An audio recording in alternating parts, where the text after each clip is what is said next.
Conferência Andadura apresenta Alex Zabel.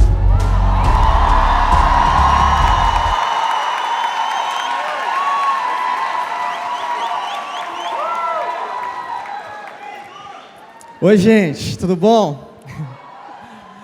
Tem alguém que foi abençoado aí nessa tarde? Gostaria de saber se tem fôlego ainda para mais uma. Vamos orar? Baixa sua cabeça. Jesus, nós entregamos esse tempo em Tuas mãos. Pedimos a Ti que o Senhor aumente nossa fé nesse tempo, nos traga a revelação da Tua palavra, nos console, nos confronte e principalmente nos encoraje a viver toda a vontade do Senhor para nós como igreja. Nos dá uma dose de ânimo novo nesse tempo, nos dá uma injeção de adrenalina em nossas almas, para que a gente saia desse período, Pai, decididos a buscar o Teu reino, a viver o Teu reino, aqui, agora, hoje. Nós oramos assim no nome de Jesus, amém, amém? Quero fazer uma pergunta para você. O que você pensa que Jesus diria para você, se você o encontrasse face a face? O que você acha que Jesus falaria? Eu fico pensando nisso, porque Jesus andou por toda parte, e nessa andança ele falava com as pessoas, ele falava com muitas pessoas. Ele, sendo a palavra de Deus, falava com as pessoas, e não é algo incrível? Não é algo inacreditável? Só que Jesus, quando ele falava com alguém, ele não falava com a pessoa, mas ele falava com o coração da pessoa. Jesus, quando ele falava, ele não tinha nenhum papo furado. Jesus era papo reto. Quando Jesus falava, havia transformação. Quando Jesus falava, ele marcava a vida daquela pessoa. E tudo que Jesus disse as pessoas, tudo que ele falou, todas as palavras que saíram da boca dele, quando ele estava com alguém, andando, eram palavras de vida eterna, eram palavras que apontavam a eternidade. E nós podemos perceber essa transformação quando nós olhamos para o nascimento da igreja, quando nós percebemos a reação dos discípulos quando eles começaram a igreja. E eu estava lendo o livro de Atos hoje de manhã e podendo perceber algumas dessas reações. Por exemplo, no capítulo 1, Jesus havia dito para os discípulos esperarem o Consolador, o Espírito Santo, e eles esperam. Atos capítulo 1, eles estão naquela casa e de repente línguas de fogo aparecem naquele lugar e eles são tomados pelo Espírito Santo. Um poder inacreditável. No capítulo 2, Pedro prega, e não é qualquer pregação, é uma pregação cheia do Espírito Santo. Pedro prega, mais de 3.000 pessoas se convertem, mais de 3.000 pessoas se batizam. A pregação de Pedro teve uma eficácia, um poder tão grande de convencimento do pecado, do juízo, que as pessoas se batizavam logo após ouvirem a pregação de Pedro. Capítulo 3, nós vemos curas, milagres da parte dos apóstolos. Nós vemos muitas pessoas chegando até os apóstolos sedentas, carentes, e milagres aconteciam da parte deles. Capítulo 4, nós vemos Pedro e João diante das autoridades do Sinédrio, ousados, ensinando sobre Jesus, preso por causa do ensino sobre Jesus. Aí um anjo abre a porta da cadeia e fala o seguinte: Pedro, João, vão para o templo e ensinem novamente. E eles saem da cadeia, vão ao templo e começam a ensinar novamente sobre Jesus, sobre o Evangelho. E mais uma vez eles são presos e são levados diante das autoridades. E Pedro, numa ousadia, ele aponta o dedo para as autoridades e diz: olha, vocês acham que eu vou obedecer vocês? Eu vou obedecer a Deus. Uma transformação, sabe, poderosa, ousada. No capítulo 4 diz que eles compartilhavam os seus bens. Fala que eles não consideravam os seus bens como seus. Sabe o seu carro, sua casa? Sabe sua conta bancária? Tudo que eles tinham, eles não consideravam como deles. Mas eles levavam aos pés dos apóstolos, para que não houvesse nenhum necessitado diante deles. Para que ninguém que estava naquela comunidade que se iniciava, chamada igreja, tivesse necessidade. Uma transformação completa, uma transformação de entendimento, uma transformação de ótica de vida, de como levar a vida. Em Atos capítulo 5 fala o seguinte: os apóstolos saíram do sinédrio alegres por terem sido considerados dignos de serem humilhados por causa do nome de Jesus. Eles eram humilhados por causa do nome de Jesus e saíram felizes, e saíram cantando e alegres, completamente alegres, batendo na high five um com o outro. Toca aqui, nós fomos humilhados. Uau! Capítulo 6 e 7, nós vemos a história de Estevão. É uma história de tirar o fôlego. Estevão é escolhido como alguém cheio do Espírito Santo, porque as viúvas estavam passando por necessidades, e a cesta básica não estava chegando até algumas delas. Então decidiram escolher 7 homens ali. E sabe o que mais eu fico encantado? É que acharam esses homens. Acharam homens cheios do Espírito Santo, piedosos, para cuidar dessa parte que precisava. Estevão, cheio do Espírito Santo, é encurralado. Por causa da pregação do Evangelho, alguns homens com pedras nas mãos o acusavam de denegrir a imagem do templo, de denegrir Moisés. Então Estevão dá um panorama bíblico para aqueles homens, até chegar em Jesus, dizer: Ele é o motivo pelo qual eu estou entregando minha vida nesse exato momento. E aqueles homens apedrejam Estevão.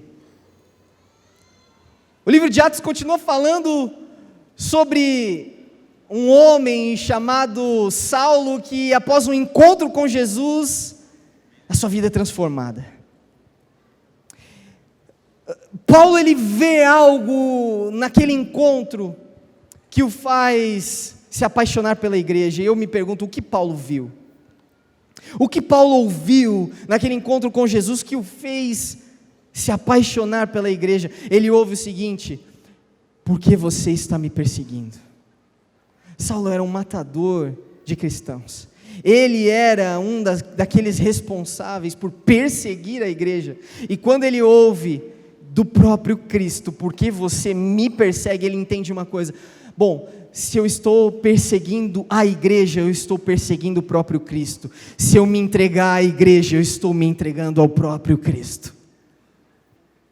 E essa visão muda completamente a vida de Paulo, ao ponto de ele enfrentar naufrágios, ao ponto de ele enfrentar humilhações, ao ponto de ele enfrentar cadeias, ao ponto de ele enfrentar açoites, ao ponto de ele ser humilhado, e ainda assim não perder a paixão pela igreja e pelo Evangelho. Essa era a igreja. Essa era a igreja na sua essência, após ter um encontro verdadeiro com Jesus, ouvir as palavras de Jesus. E aí nós vemos a igreja hoje. Quando nós vemos a igreja de Atos, ela nos mostra uma igreja imparável. Uma igreja imparável. E a igreja hoje, quando nós olhamos e ela parece um pouco parável. Basta o pastor sair da igreja, e ele tinha uma boa pregação, ele era um cara bonito, tinha uma boa imagem, e bota um outro no lugar e a igreja desaparece. Se a igreja não estiver dentro do meu gosto pessoal, não cantar as músicas que me agradam, ou se a pregação ela não estiver dentro daquilo que eu considero aceitável, eu não vou ficar nessa igreja. Sabe, se você muda o horário do culto, as pessoas não aparecem. No feriado, a igreja esvazia.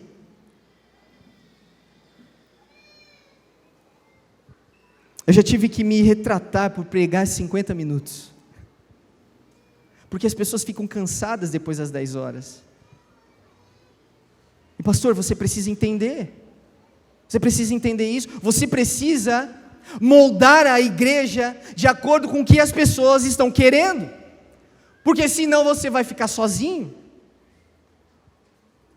E parece que essa igreja imparável se tornou uma loja de sapatos, a qual você entra, senta, e milhares de vendedores vêm para você, muitos vendedores vêm com vários sapatos, e você é o rei, sentado naquela cadeira, e eles tiram o seu sapato, cuidam do seu pé, colocam outro sapato. Se não tiver do seu gosto, você estrala os dedos, eles trazem outros, eles te servem champanhe, e você é o consumidor, afinal de contas, você é quem está pagando. Essa é a igreja imparável.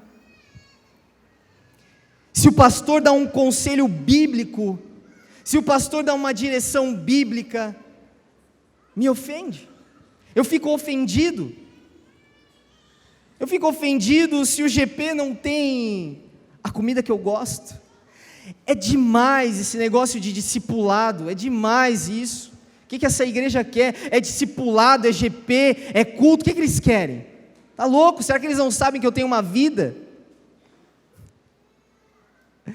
Isso é ser discípulo de Jesus. Aqui, Douglas, nós temos um time chamado JEC. Quantos conhecem o JEC? Joinville Esporte Clube. Eu me envergonho em dizer isso aqui em público,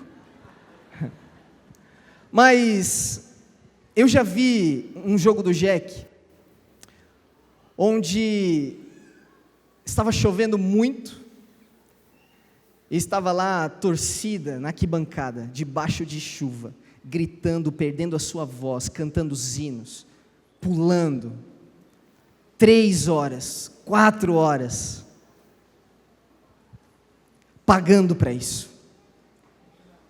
E quando nós fazemos um evento evangelístico na praia, algumas pessoas vêm e falam: pastor, mas e se chover? Bom, se chover nós vamos ficar molhados. Não sei se eu vou. Sabe, gente, esse é o evangelismo, esse é o evangelho, esse é o cristianismo, a qual Jesus nos chamou para viver. Jesus, ele encontrava várias vezes a multidão. Tem uma das vezes que eu fiquei impressionado quando eu li Lucas capítulo 8, ele encontra a multidão e fala que a multidão veio de vários lugares, várias cidades. Então Jesus olha para a multidão e fala: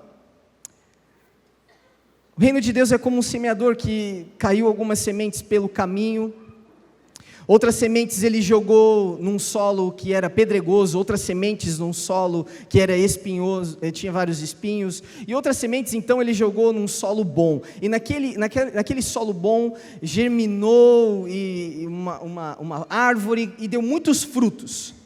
Aqueles que têm ouvidos ouça, é isso aí, valeu, e sai. E os discípulos vão até Jesus e perguntam: Jesus, o que é isso? Você está maluco?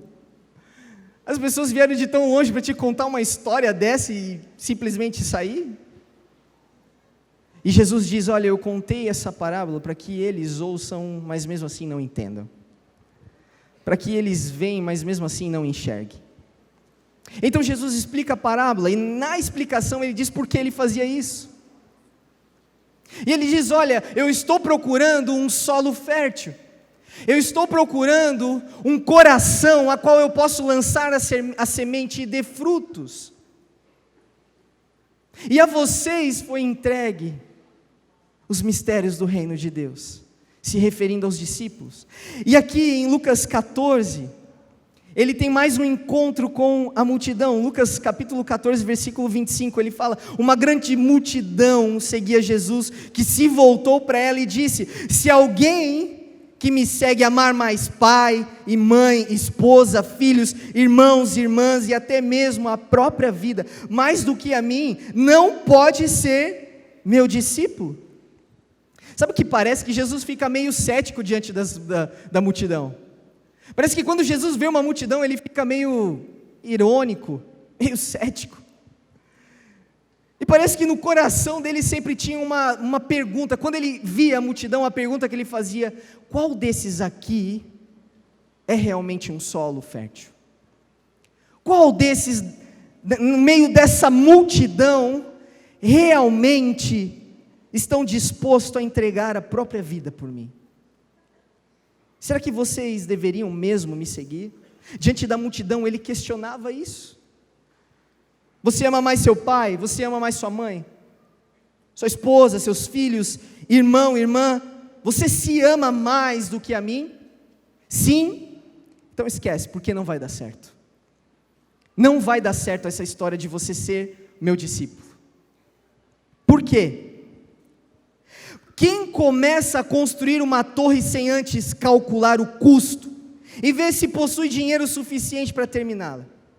Pois se completar apenas os alicerces e ficar sem dinheiro, todos rirão dele, dizendo: esse aí começou a construir, mas não conseguiu terminar.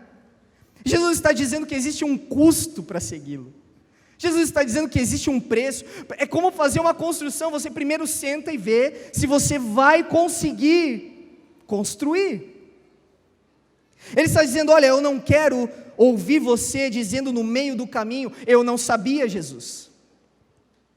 Eu não sabia que para te seguir eu precisava obedecer. Eu não sabia que para te seguir podia ser que eu fosse preso. Ou até que por aceitar te seguir, alguém pode querer me matar. Eu não sabia.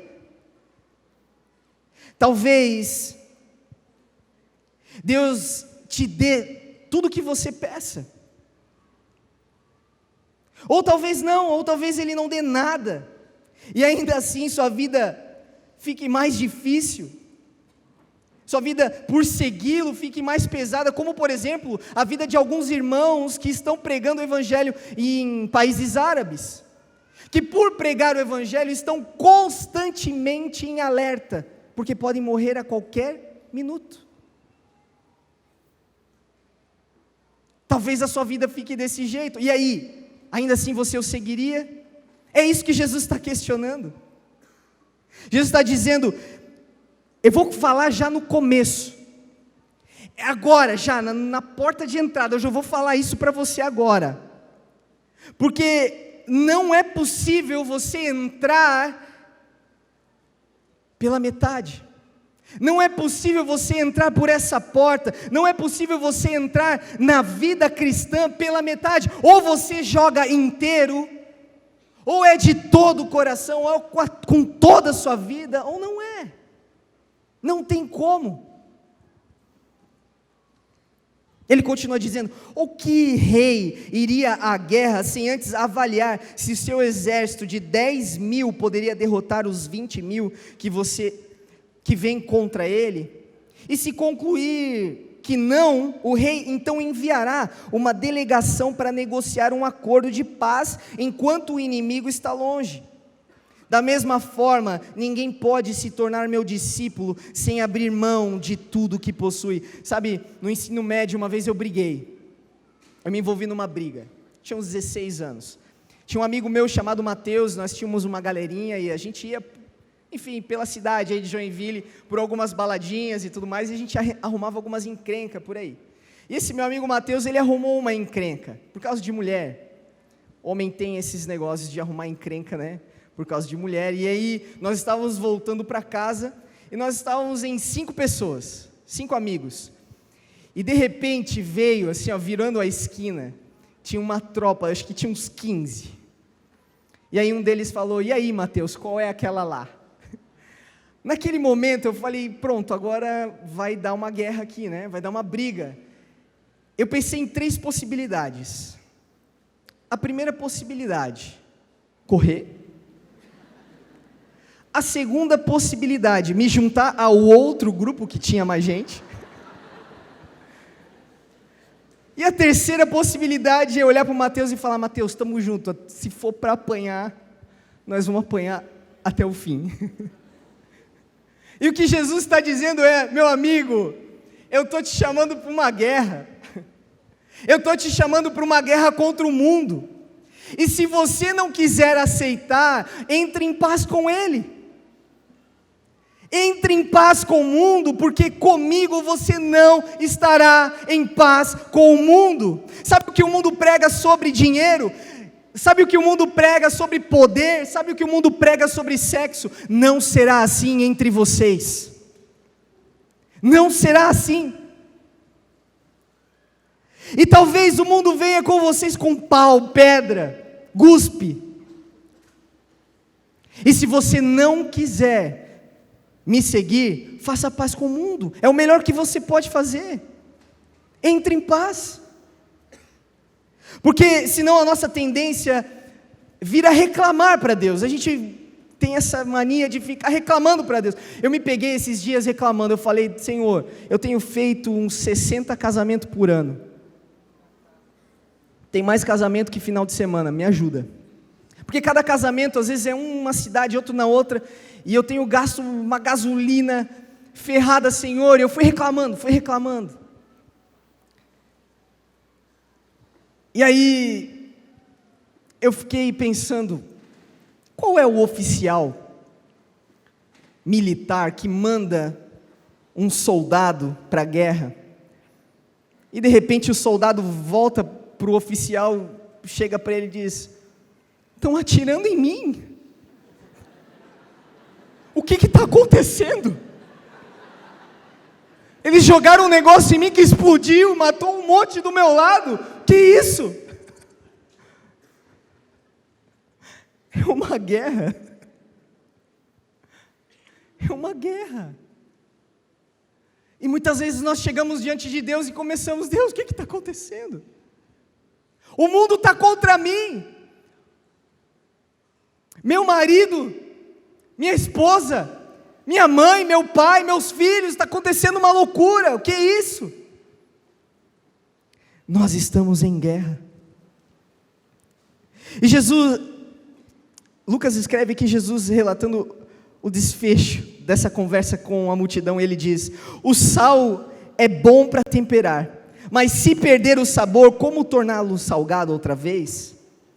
O sal sem sabor não serve nem para o solo, nem para adubo, é jogado fora. Quem é capaz de ouvir, ouça com atenção.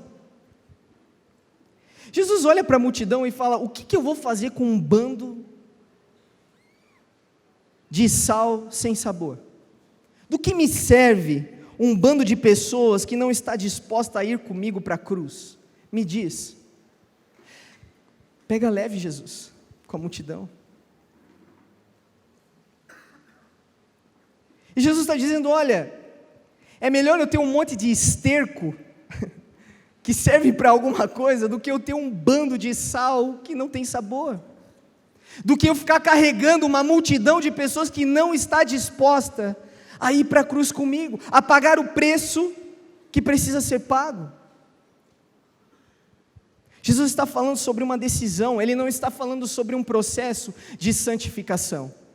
Ele está falando sobre alguém que toma uma decisão diante dele. O que pode tornar alguém com vida novamente, senão o Evangelho? Jesus está dizendo: olha, eu olho para vocês, e eu vejo sal, que uma vez teve sabor, mas que perdeu o seu sabor. Como restaurá-lo, senão o Evangelho?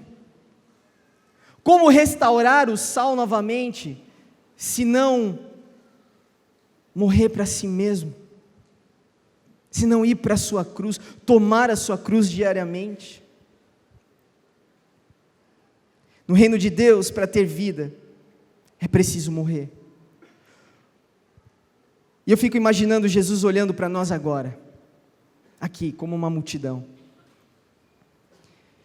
Eu fico imaginando o olhar dele sobre todos nós e o que ele vê. O que ele enxerga aqui? Uma multidão faminta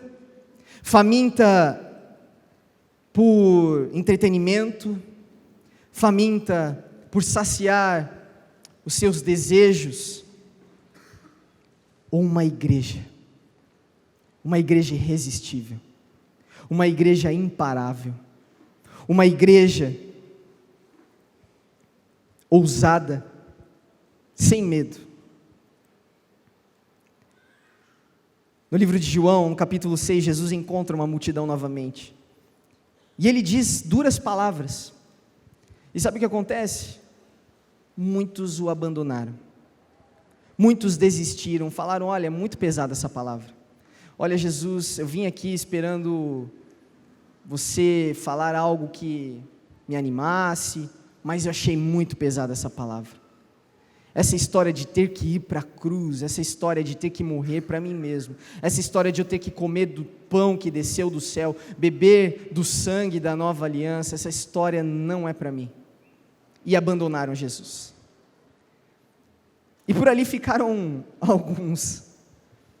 E Jesus olha para aqueles e fala: olha, vocês também podem ir. Vocês querem ir? Vamos embora. Eu acho fantástico Jesus. Ele tinha uma identidade tão firmada, ele sabia quem ele era, ele não precisava de ninguém, babando o ovo, puxando o saco. E ali tinha um homem chamado Pedro. E Pedro olha para Jesus e diz: para onde que nós vamos? Para onde que nós vamos? Se as tuas palavras são palavras de vida eterna, se as palavras que tu diz são as palavras que nos levam ao reino de Deus, se as palavras que tu diz são as palavras que nos trazem saciedade para a sede do nosso coração, para onde nós vamos se as suas palavras são palavras que nos geram vida? O que Jesus diria para você? Sabe por que Jesus não disse eu te amo para ninguém? Jesus nunca disse eu te amo para nenhuma pessoa, sabe por quê? Porque o amor dele foi uma atitude de sacrifício, para que você pudesse entender e entrar na eternidade. O desejo dele é nos amar de uma forma que o desfecho dessa história seja uma família de muitos filhos semelhantes a ele, para que o desfecho seja uma igreja que é apaixonada por ele, que o ama. O que Jesus diria a você, ao seu coração? Não se engane, Jesus não iria endossar o seu sentimentalismo, Jesus diria palavras de vida eterna a você. Gostaria de orar com você, feche seus olhos. Jesus, nós sabemos que por mais que dura, as tuas palavras geram vida em nós. Nós vemos como muitos discípulos que receberam palavras duras, palavras difíceis do Senhor, foram os homens responsáveis, ó Pai, por iniciar uma igreja imparável. Que nessa tarde nós possamos abrir o nosso coração, a nossa mente, para essas palavras que o Senhor tem dito aqui, para que elas, ó Pai, gerem em nós vida abundante, para que nós não sejamos uma igreja de multidão, para que nós não sejamos uma igreja de exibicionismo, querendo mostrar um monte de sal que na verdade não tem sabor, mas que nós possamos ser uma igreja que é a luz do mundo, que acolhe, ó Pai, o estrangeiro, que ampara a viúva, que ampara o órfão, uma igreja que te vê passando fome e te alimenta, uma igreja que te vê com frio e te dá agasalho, uma igreja que te vê preso e te visita. Senhor, que nós sejamos essa igreja, ó Pai, que nós possamos nos levantar, de viver uma igreja voltada para nós mesmos, e viver uma igreja que ouve as palavras de vida eterna, e desperta, mesmo que no meio dessa guerra nós possamos sofrer. Nós oramos assim, no nome de Jesus. Amém. Amém. Tamo junto, Deus abençoe.